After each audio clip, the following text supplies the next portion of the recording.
आज 6 जून 2024 current affair की series में आप सब लोगों का स्वागत है। सबसे पहले न्यूज़ निकल के आ रही है नॉर्थ अमेरिका से, जो कि है मैक्सिको से। फर्स्ट एवर फीमेल प्रेसिडेंट चुनी गई है मैक्सिको की, जो कि है क्लाउडिया शेनबोन। स्पेलिंग देख लेते हैं, CLAUDIA, क्लाउडिया। अगर प्रोनंसिएशन गलत है तो उसके लिए सॉरी। शेनबोन ये फर्स्ट एवर फीमेल है, और ये है क्या, ये क्लाइमेट साइंटिस्ट हैं, इसीलिए मैक्सिको की चुनी गई हैं first ever female president. Next news देख लेते हैं।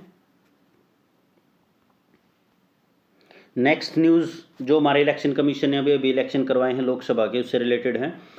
सबसे पहले तो अभी तक ये शो नहीं हो पाया है कि कौन सी पार्टी मेजॉरिटी साबित करेगी प्रेसिडेंट के आगे और फिर सरकार बनाने के लिए अपना प्रस्ताव रखेगी। अब हम देख लेते हैं इलेक्शन कमीशन काम क्या करता है, कैसे करता है। सबसे पहले देख लेते हैं election commission of India. Election commission of India के 3 जो हैं वो कमिश्नर हैं। ये चीफ इलेक्शन कमिश्नर हैं और ये इलेक्शन कमिश्नर्स हैं। चीफ इलेक्शन कमिश्नर है अपने राजीव कुमार, इलेक्शन कमिश्नर हैं अपने गणेश कुमार और SS सांधू, जिनकी अभी अभी अपॉइंटमेंट हुई है शायद फैब 2024 में, मतलब 2024 में ही इनकी अपॉइंटमेंट हुई है।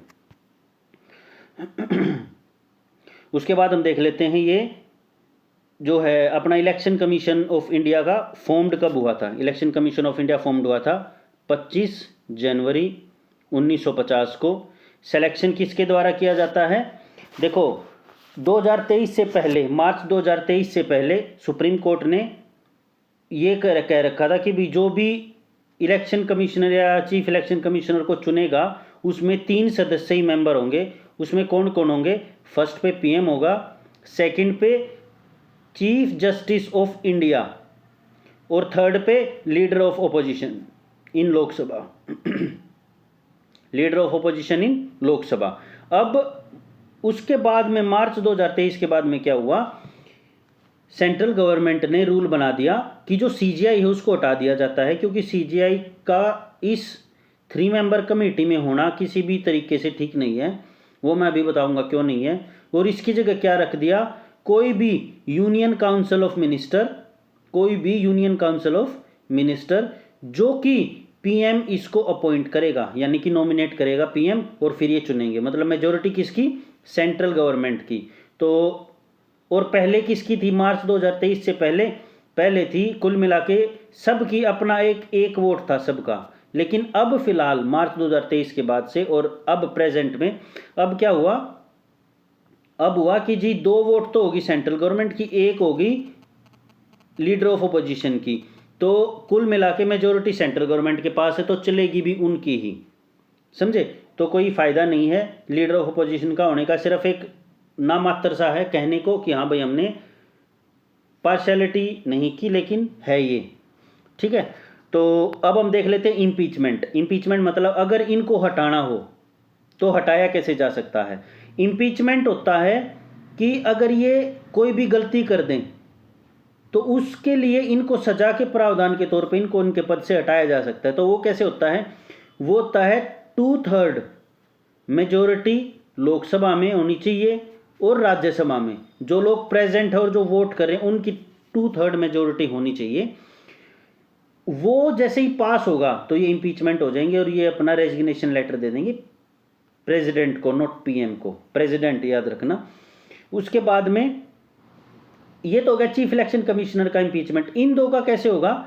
इन 2 का होगा सेम तरीके से, लेकिन अगर ये अपना रेजिग्नेशन देना चाहें तो इसका चीफ इलेक्शन कमिश्नर जो है ना प्रेसिडेंट को अपनी राय देगा कि भी आप लोग ऐसा करो, इनको हटाने के लिए मैं आपको राय देता हूं और आप इन दोनों को हटा दो, तो ये दोनों हट जाएंगे। मतलब ये दोनों कुल मिला के इनके ऊपर डिपेंड है। ठीक है, इतना ही था। थर्ड देख लेते हैं नीट की तरफ से न्यूज़ निकल के आ रही है। क्या? नीट की हिस्ट्री में फर्स्ट टाइम 44 टॉपर्स हुए हैं, जो कि पहले कितने थे? पहले थे 67। मैं 2024 की ही बात कर रहा हूँ। हाँ जी, पहले 67 थे, अब 44 हो गए टॉपर। उसमें हुआ क्या? उसमें ये हुआ, एक ये क्वेश्चन था, दिस क्वेश्चन। इस क्वेश्चन में क्या हुआ एक बार देख लेते हैं। Statement 1, atom are electrically neutral as they contain equal number of positive and negative charge, सही बात है। एटम के अंदर पॉजिटिव और नेगेटिव चार्ज इक्वल अमाउंट में होते हैं, बिल्कुल ठीक है ये स्टेटमेंट।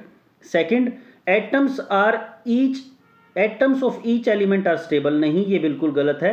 रेडियो एक्टिव एलिमेंट्स में एटम स्टेबल नहीं होते, तो ये स्टेटमेंट गलत होगी। तो इसका आंसर क्या हुआ?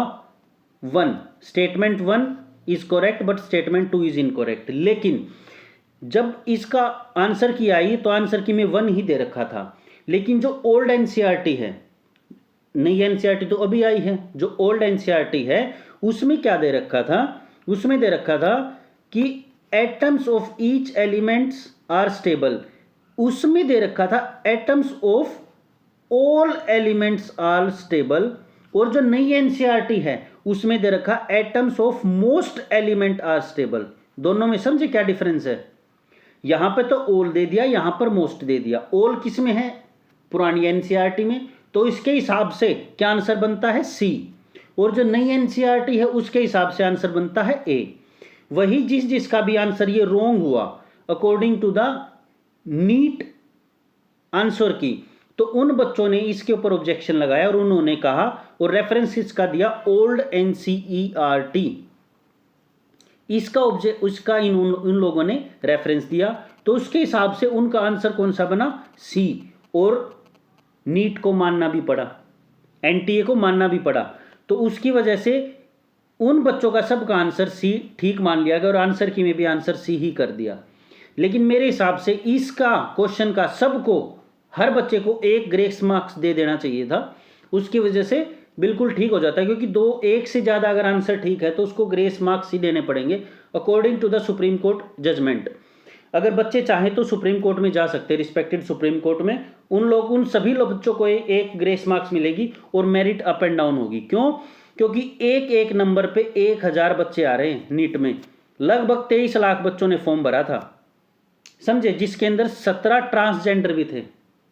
और 23 लाख में से टॉपर कहाँ से निकले? राजस्थान से, फिर उसके बाद तमिलनाडु से, ठीक है, उसमें टॉपर निकले। तो अगर बच्चे चाहें तो सुप्रीम कोर्ट में जा सकते हैं, इसका ग्रेस मार्क्स सबको मिलेगा। इसका आंसर 3 नहीं हो सकता किसी भी लिहाज से, ठीक है। एंड इतना ही था। अगर वीडियो पसंद आए तो लाइक कर देना और इसको थोड़ा सा शेयर कर दिया करो अपने दोस्तों के साथ या किसी भी फैमिली मेम्बर के साथ जो नीट की तैयारी कर रहा है उसके साथ, ताकि वो अप टू डेट रहे। और इसमें हम डेली करंट अफेयर अपना देखेंगे। ऐसे ही ऑल द वेरी बेस्ट। अपने अपने परिवार का ध्यान रखें। Signing out.